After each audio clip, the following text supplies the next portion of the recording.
experiencia de la poesía. Experiencia de la poesía que yo he sentido como si el lenguaje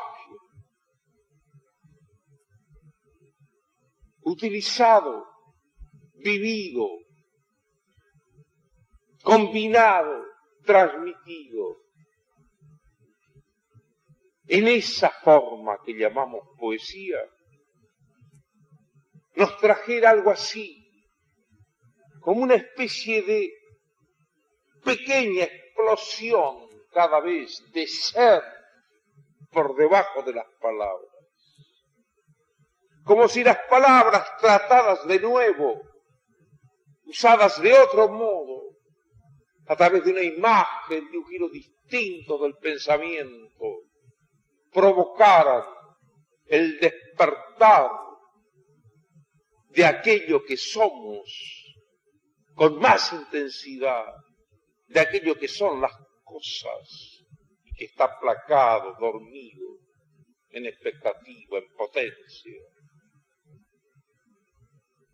La poesía es otra manera de participar de la realidad.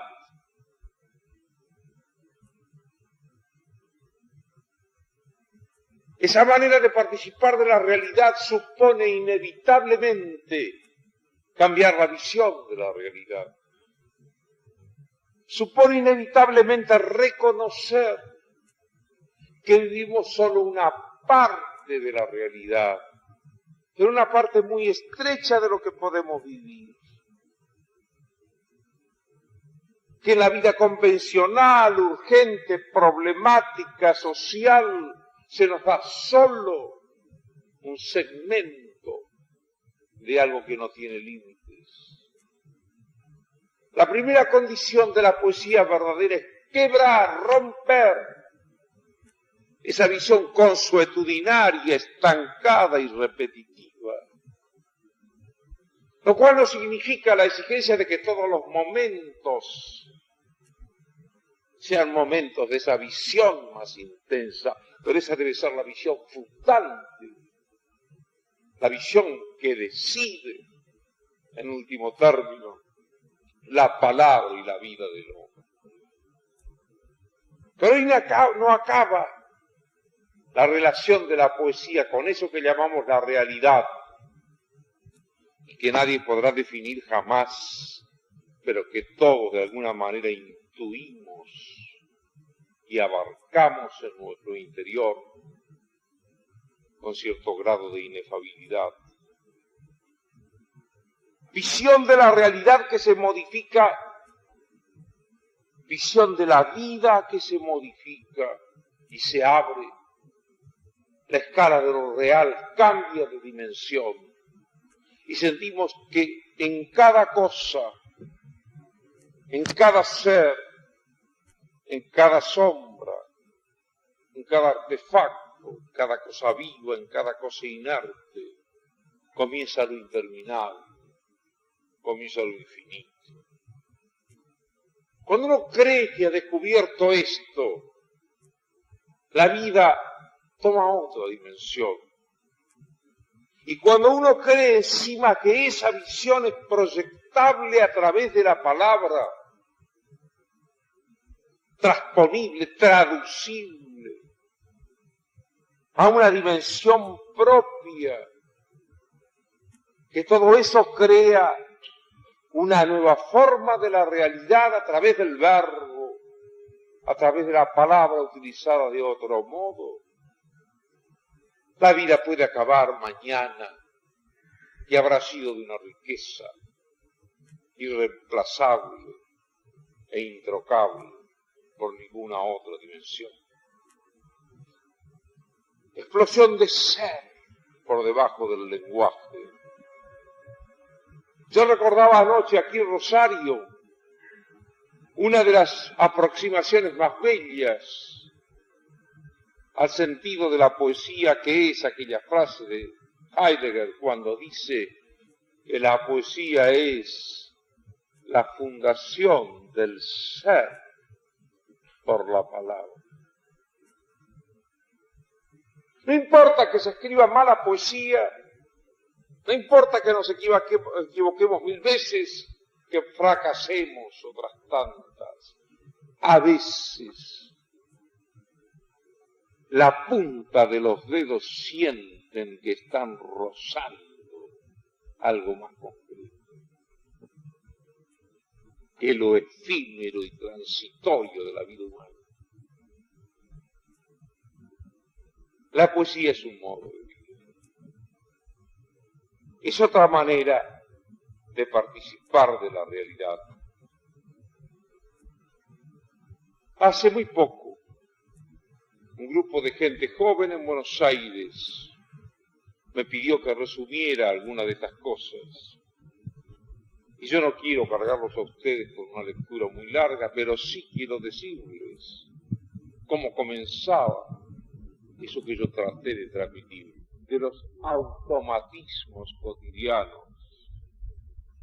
Es una ruptura para siempre que nos sitúa en el infinito real, el infinito que empieza en cada cosa y deja de ser así un anacrónico decorado o una invocación medieval. Esto pone en su lugar al hombre y desplaza lo secundario. La poesía abre la escala de lo real y cambia la vida. Cambia la vida, cambia el lenguaje, cambia la visión o experiencia del mundo, cambia la capacidad de realidad de cada uno, la posibilidad de creación que está dormida en la mayor parte de nosotros. La poesía crea realidad, crea presencia. La poesía consiste en eso, en agregar realidad a la realidad, combinando de nuevo el mundo y el lenguaje, llevando al hombre a su punto extremo, gestando la presencia que es el poema, para quebrar así nuestra soledad y trascender el juego tantas veces tenebroso de las preguntas y respuestas, o de las preguntas que no tienen respuesta. La poesía es por todo esto, y esa es una de las claves de mi experiencia de la poesía, es por todo esto, para mí, el mayor realismo posible. Aunque los incautos, los ignorantes y muchas veces los necios la consideren una abstracción, una evasión o una veleidad subsidiaria de la prepotencia política o ideológica.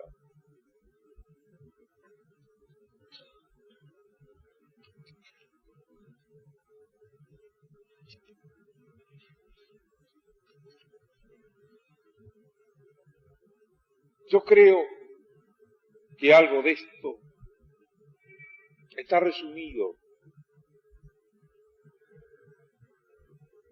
en una encuesta que un conocido diario de París, que se llama Liberación, la relación de la poesía con la libertad es muy profunda, ya hablaremos de eso. Hizo hace pocos años. Esto no está publicado en español. Son unas breves líneas que yo quiero ofrecerles casi como un pequeño homenaje a ustedes. La pregunta es la sola. dirigida a escritores de todas las lenguas, de todo el mundo. La pregunta era, ¿pourquoi écrivez-vous?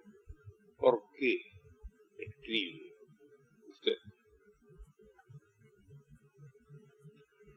Mi pequeña aproximación o mi pequeña respuesta fue la siguiente. Creo que para responder a la pregunta ¿por qué escribo? Un camino puede ser precisar antes por qué no escribo.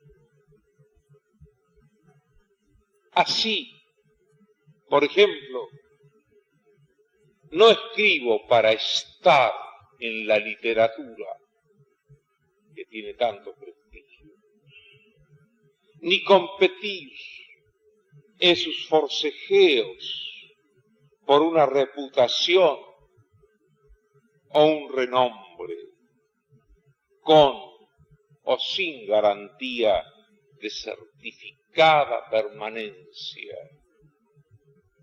Tampoco escribo para depositar mi ofrenda en el ara de ese ídolo que se ha impuesto en nuestro siglo a todos los demás, el éxito. No escribo, por supuesto, para codearme con Shakespeare o Cervantes, ni para ganar dinero, posiciones políticas o ideológicas, una imagen cotizada en el mercado o la aureola de lata de la crítica y las tesis universitarias. Ni siquiera escribo para llenar mis insomnios, envejecer con menos prisa o satisfacer a mi mujer, mi madre o mis amigos, ni aún para obtener una pensión, un lugar en el asilo de escritores o en el panteón de los artistas, una nota necrológica quizá un poco más extensa. Yo escribo simplemente porque amo la vida. Y si bien es cierto que la vida y sus alrededores son un tejido de ilusión, encuentro en esa trama algunos hilos, algunos filamentos más resistentes, más reales. Uno de esos hilos, para mí, el más real de todos, es la poesía.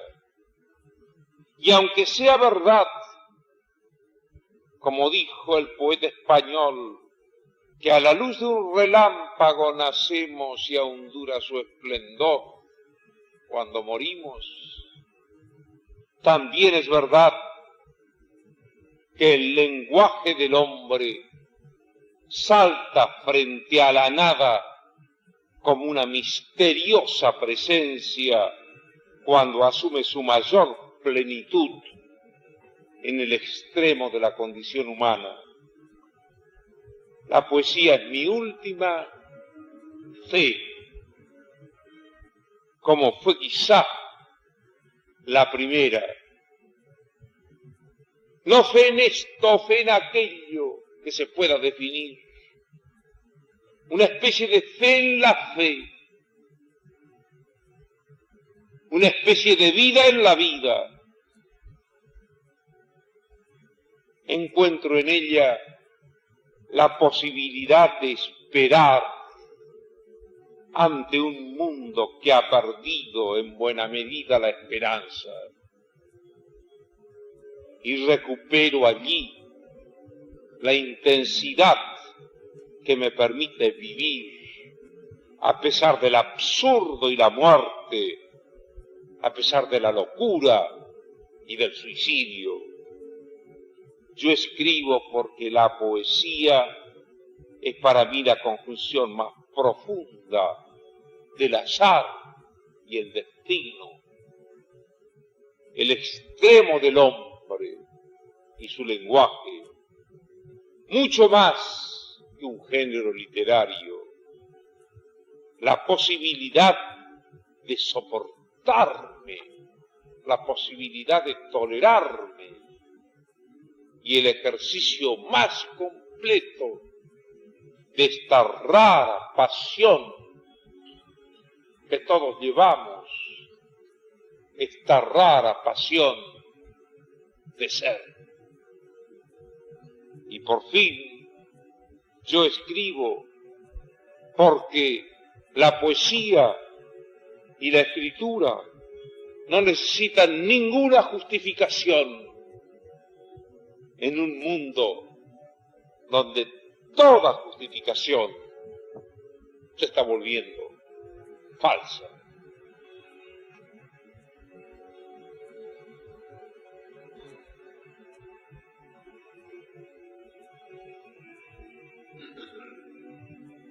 Hace pocos días murió en Buenos Aires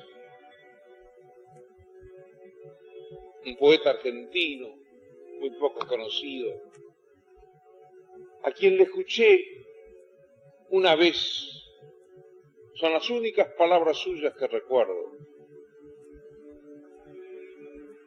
declarar ante una pregunta en un panel casi igual a esta de la encuesta de París, ¿por qué escribe poesía? Y él contestó, esta cosa admirable, contestó: yo escribo poesía para que la muerte no tenga la última palabra. Pensando en esto, muy lejos de aquí, hace algunas semanas, casi como un homenaje a esa respuesta, se me ocurrió: pero la muerte tendrá el último silencio.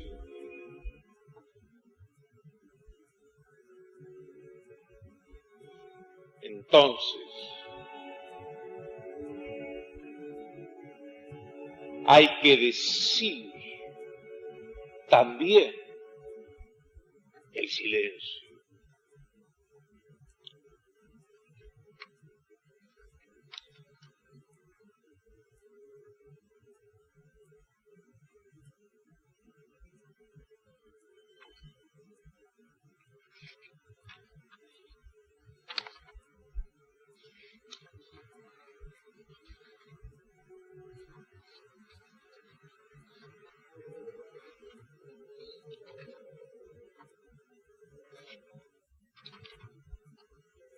Hay un poema que tal vez lo diga mejor que yo discursivamente. Voy a transmitirles esos 3 breves poemas que han constituido siempre una de mis mayores tentaciones. O sea, cómo en un breve texto, casi como en un pequeño círculo, aproximar los extremos. Nunca los cerraremos, pero aproximarlos para que allí se dé un núcleo de intensidad de algo. No se trata de hablar, ni tampoco de callar. Se trata de abrir algo entre la palabra y el silencio. Quizá cuando transcurra todo, también la palabra y el silencio, quede esa zona abierta como una esperanza desde atrás.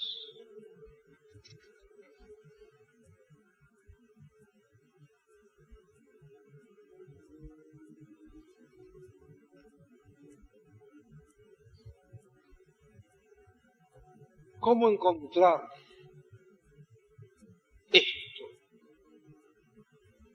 que yo trato de reflejar en este pequeño poema? Una escritura que soporte la intemperie, que se pueda leer bajo el sol o la lluvia, bajo el grito o la noche, bajo el tiempo desnudo. Una escritura que soporte lo infinito, las grietas que se reparten como el polen, la lectura sin piedad de los dioses, la lectura iletrada del vacío, del desierto. Una escritura que registre la intemperie total, una escritura que se pueda leer hasta en la muerte.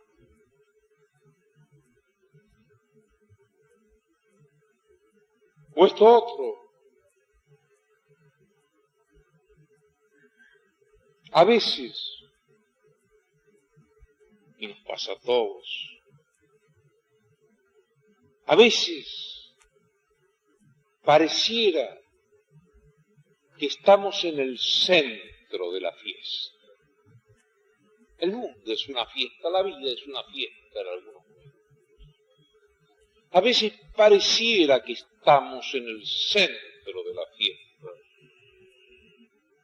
Sin embargo, en el centro de la fiesta no hay nadie. En el centro de la fiesta está el vacío.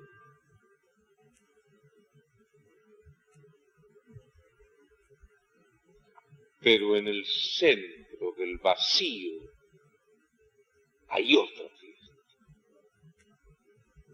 Y esa otra fiesta es la que yo he sentido viva en la poesía. Por eso dije al comienzo que era la suprema afirmación junto a la suprema negación. Por eso puede estar rodeada de la muerte, del sufrimiento del hombre, de lo indecible, del cómo decir de Beckett. Y en el centro de todo eso, de toda esa falencia, de toda esa pérdida, de todo ese fracaso, de todo ese vacío, encontraremos la esencia de esos puntos de luz que tiene la vida y que se llaman el amor, el encuentro, la belleza, la justicia, la libertad, sintetizados en esta fiesta central que nos acompañará siempre. En el centro del vacío hay otra fiesta.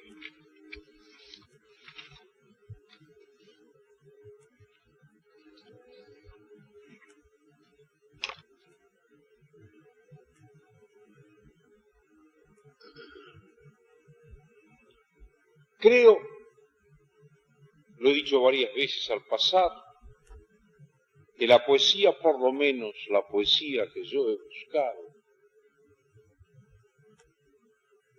se refiere siempre a las últimas cosas. Vuelvo a recordarles lo de Portia. Si nada se repite igual, todas las cosas son últimas cosas. Tomar cada cosa como si fuera la última es consagrar. Es hallar la mayor plenitud que quepa en él. Y en la poesía cabe todo. Todo. El asunto es cómo. Pero yo he pensado otra cosa más, y está ligado con ese sentido de lo vertical, con ese sentido de ir hacia arriba e ir hacia abajo, que es el movimiento inevitable del hombre. He pensado que si nada se repite igual, todas las cosas son también primeras cosas.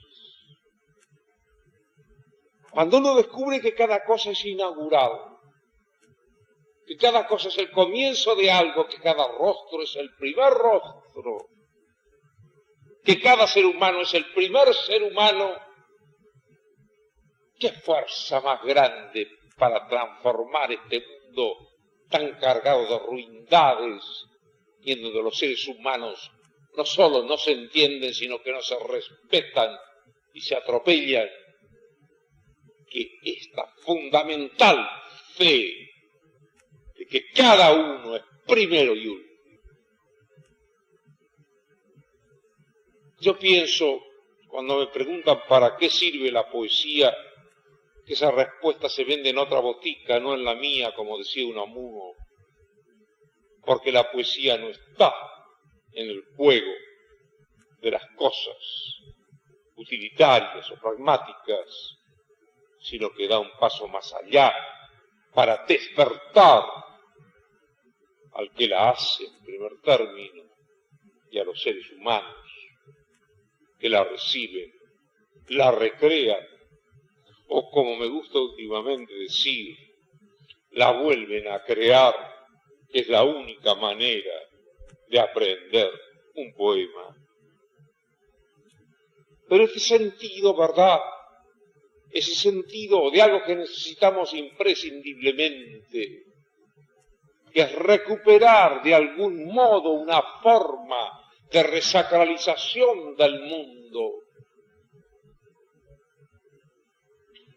volver a sentir que esta oportunidad de la vida es única, volver a sentir que no podemos atropellar la realidad, que no podemos exprimirla como si fuera nuestra posesión y usufructuarla como si fuera un rédito que nos ha sido dado. ¿Cómo hacer para recuperar el sentido de cada cosa como única, de cada cosa como primera y última? Yo pienso que el sentimiento fundante de la poesía es ese, y por eso puede juntar lo que parece imposible de juntar y lo más alejado entre sí, y por eso puede fundir en una imagen más que libros enteros, más que discursos de todas las tribunas del mundo.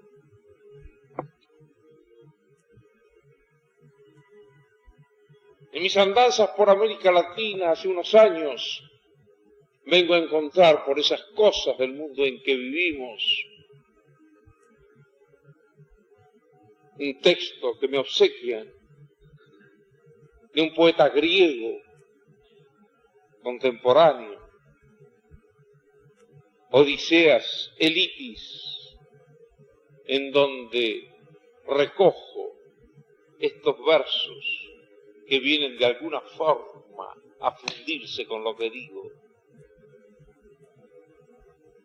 Lo que amo, que observen qué belleza, lo que amo, lo que cada uno de nosotros ama, lo que amo siempre está en el comienzo.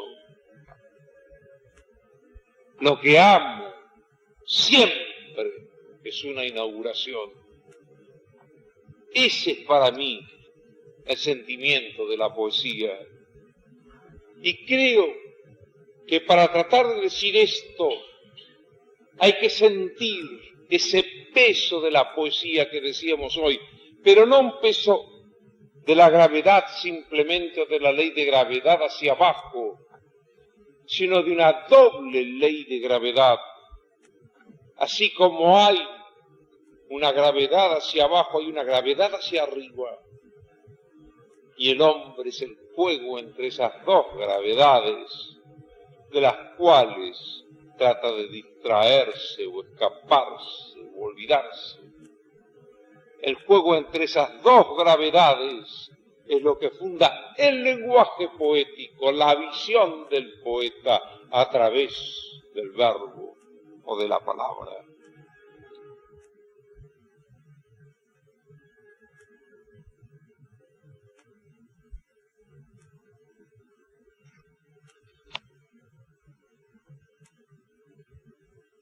Creo que para tratar de alcanzar algo de esto se necesita una triple ruptura. La primera, una ruptura de la visión convencional de las cosas. La apertura de la visión. La escala abierta de la realidad. El sentirnos colaboradores de la realidad, no convencional, sino de la realidad abierta. En segundo lugar, la ruptura del lenguaje estereotipado, repetitivo, desgastado y encallecido. Borges dijo en una de sus últimas entrevistas, el lenguaje es poesía fósil. ¿Cómo hacer para desfosilizarlo? Porque como contrapartida entonces la poesía es el lenguaje no fosilizado. Esa ruptura del lenguaje fosilizado es la única que hace posible la poesía.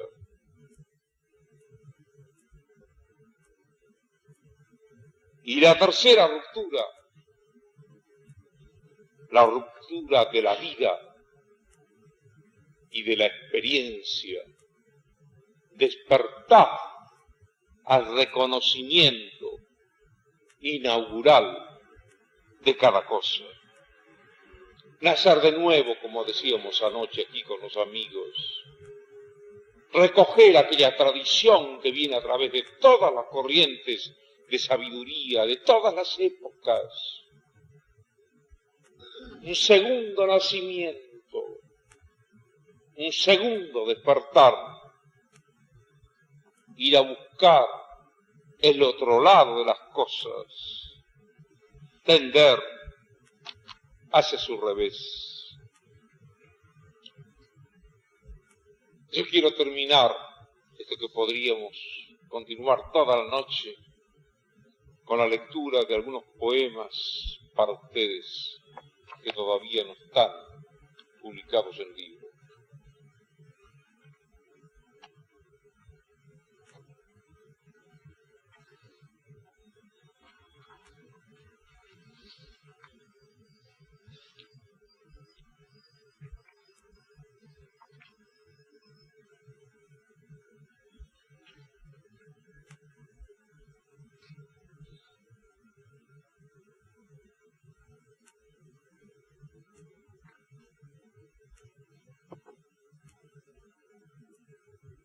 Sacar la palabra del lugar de la palabra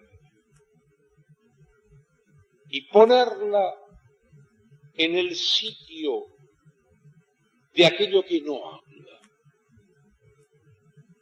Los tiempos terminados, las esperas sin nombre, las armonías que nunca se consuman, las vigencias desdeñadas, las corrientes en suspenso. Lograr que la palabra adopte el licor olvidado de lo que no es palabra, sino expectante mutismo al borde del silencio, en el contorno de la rosa, en el atrasinsueño de los pájaros, en la sombra casi hueca del hombre. Y así, sumado el mundo, abrir el espacio novísimo, donde la palabra no sea simplemente un signo para hablar, sino también para callar. Canal puro del ser, forma para decir o no decir, con el sentido a cuestas, como un dios a la espalda, quizá al revés de un dios, quizá su negativo, o tal vez su modelo.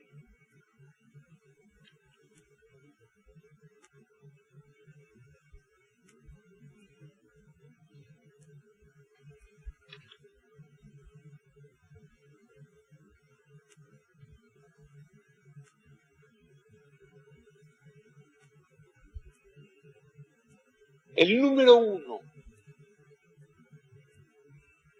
me consuela de los demás números. Un ser humano me consuela de los otros seres humanos. Una vida me consuela de todas las vidas, posibles e imposibles. Haber visto una vez la luz es como si la hubiera visto siempre.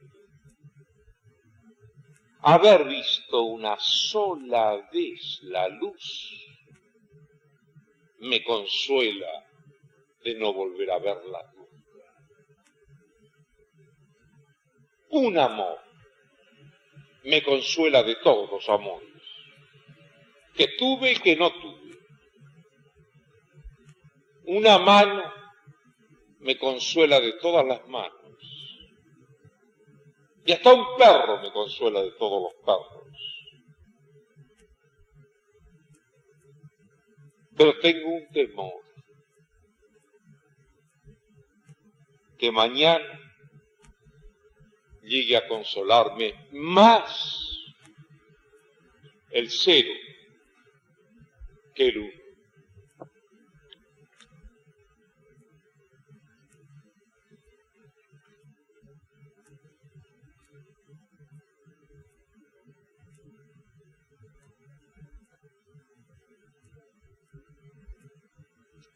Invertir, dar vuelta, invertir los signos de la fiesta, como lo haría un monje loco que solo puede orar con la cruz al revés, o poniéndose a sí mismo con la cabeza para abajo. Que la fiesta comience con la muerte en la punta de los dedos, o el abismo enredándose en las piernas, con la luna convertida en esponja para absorber el cielo y la luz en escoba para barrer la tierra. Que el sueño se transforme en sustancia, la vejez en victoria y tu ausencia portátil en presencia,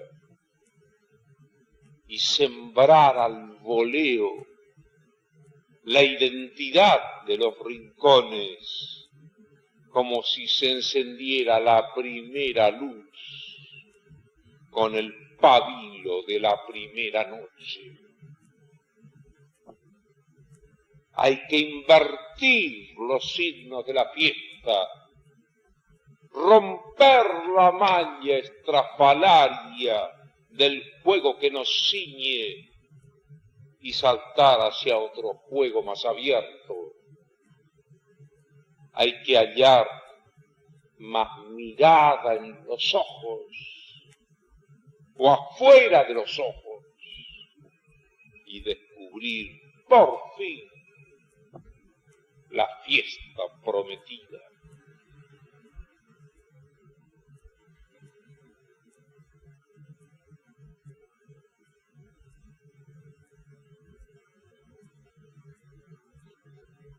Hay fragmentos de palabras adentro de todas las cosas, como restos de una antigua siembra. Para poder hallarlos es preciso recuperar el balbuceo del comienzo o el fin.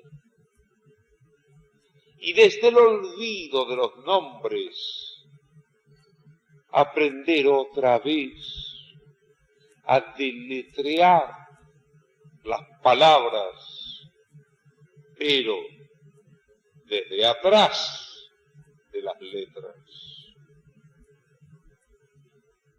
Quizá descubramos entonces que no es necesario completar esos fragmentos de palabras, porque cada uno es una palabra entera, una palabra de un lenguaje olvidado.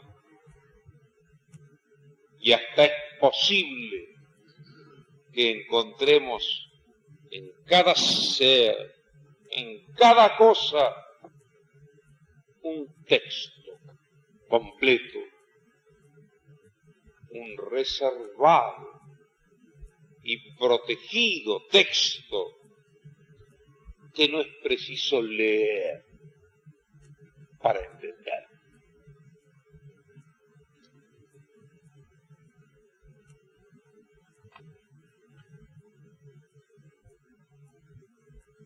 Podría quizá olvidar algo que he escrito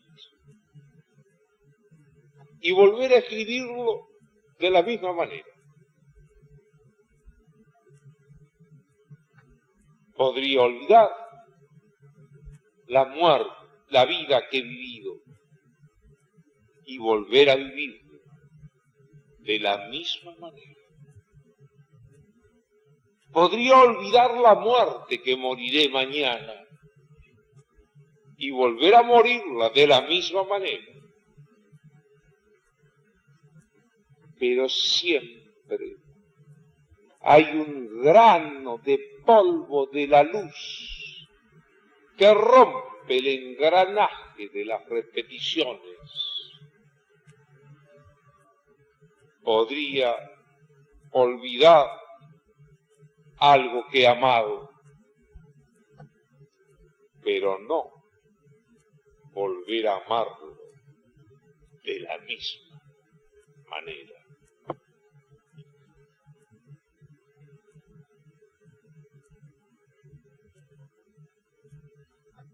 No hace mucho, en un lugar salvajemente individualizado hoy en el mundo, en nuestro mundo americano, y que se llama Medellín, tuve una experiencia que he encontrado en muchas partes del mundo. Un lugar prácticamente asediado, bloqueado por la muerte, por el asesinato, por la violencia, por el riesgo en las calles, por el atropello. Y una tarde, en una biblioteca de Medellín, en el taller literario de uno de los grandes escritores colombianos actuales, Manuel Mejía Vallejo, que como vive allá en su Antioquia rodeado de montañas y le interesa poco el éxito, se conforma con cada tantos años publicar un libro y cada tantos años, cuando lo publica, ganar todos los premios. Manuel Mejía es un poeta, es un raro poeta además, un narrador único. Yo he vivido en años difíciles en su casa, he vuelto a verlo recientemente y a tener esta experiencia en Medellín y a encontrar en ese Medellín así asediado una disposición, una atención, una aprehensión del sentido de la poesía como he encontrado en pocos lugares del mundo. Y le preguntaba a Manuel al terminar, ¿cómo explicas esto, Manuel? Y esa respuesta que yo quisiera que ustedes se llevaran esta tarde. Cuando la vida llega a sus límites, cuando la vida está presionada por el riesgo, el peligro, la muerte, cuando casi no hay expectativas, cuando todo está en crisis, cuando el hombre cree que no le queda nada, le queda su palabra, le queda su poesía. A Manuel Mejía Vallejo y a su mujer le he dedicado este poema. La casa del hombre. La casa para quien no puede tener casa. El patio de la casa del hombre. El patio donde la lluvia se siembra como el trigo.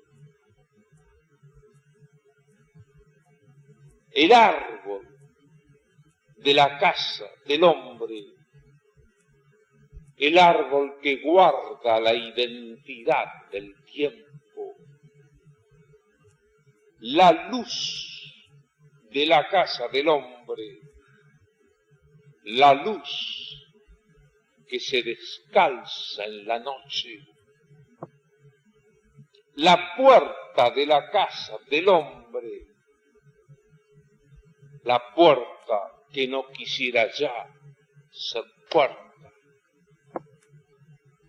el techo de la casa del hombre, el techo que se bifurca en alas para poder seguirlo, la ventana de la casa del hombre, la ventana que dibuja su rostro para poder cuidarlo,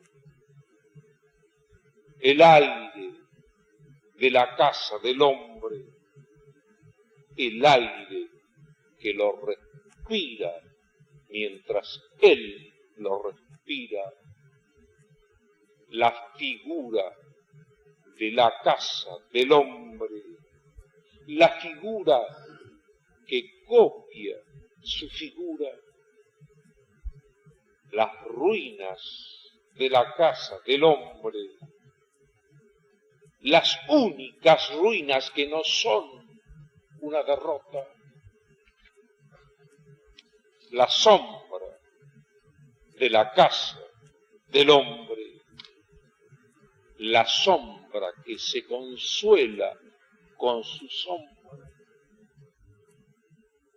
el amor de la casa del hombre, el amor que la llena y la vacía.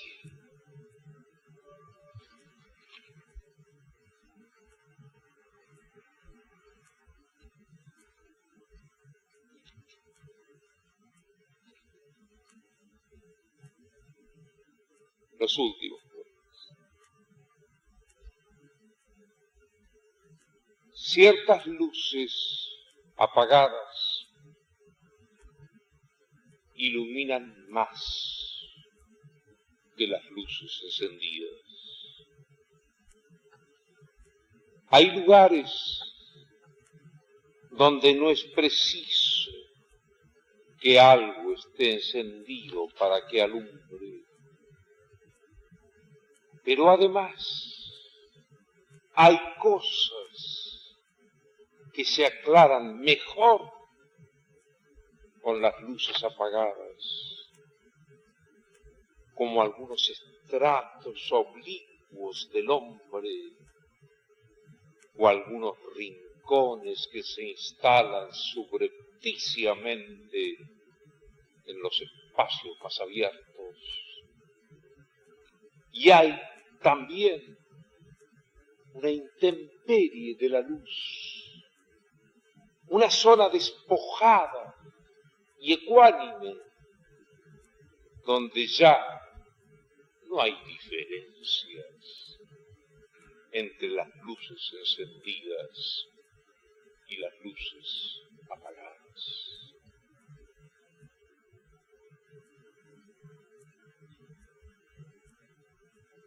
Espacios en blanco, en el poema, en la vida, quizá también en la muerte, pesan más que los otros. Pesará más el color blanco que los otros colores, o los espacios en blanco tampoco están en blanco.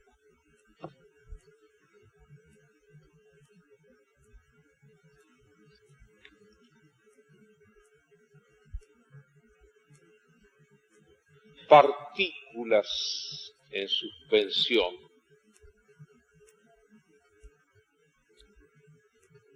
Partículas de polvo en un rayo de luz, en una filtración de pensamiento que desvela la noche, en una epifanía de gestos que desmadejan al amor. Partículas, lo mínimo, en suspensión. Solo la levedad demora la caída. No llegar a ser cuerpo, no convertirse en discurso, no cerrar el abrazo. Habrá partículas tan finas, tan leves, tan discretas, que duren siempre en suspensión. Yo llevo el bolsillo siempre lleno de poemas que se están haciendo, pensando en esta tarde.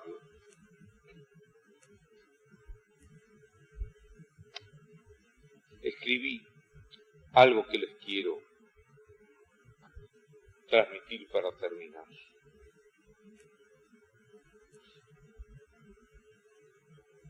Poemas provisorios, poemas inconcluidos, poemas que de alguna manera señalan casi mejor por lo que buscamos.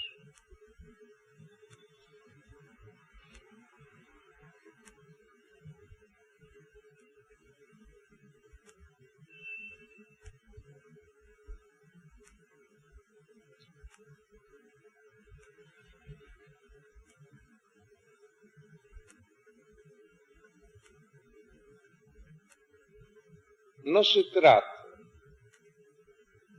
de elegir esto o aquello, tampoco de sumarlo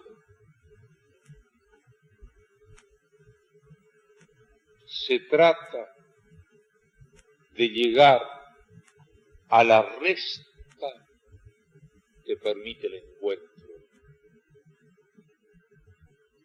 No conocemos bien las partes que se restan, tampoco los rasgos del encuentro, pero en el más o el menos que nos quede, se abrirá el signo que aguardamos. No sabemos si lo podremos descifrar, ni tampoco si será necesario descifrarlo.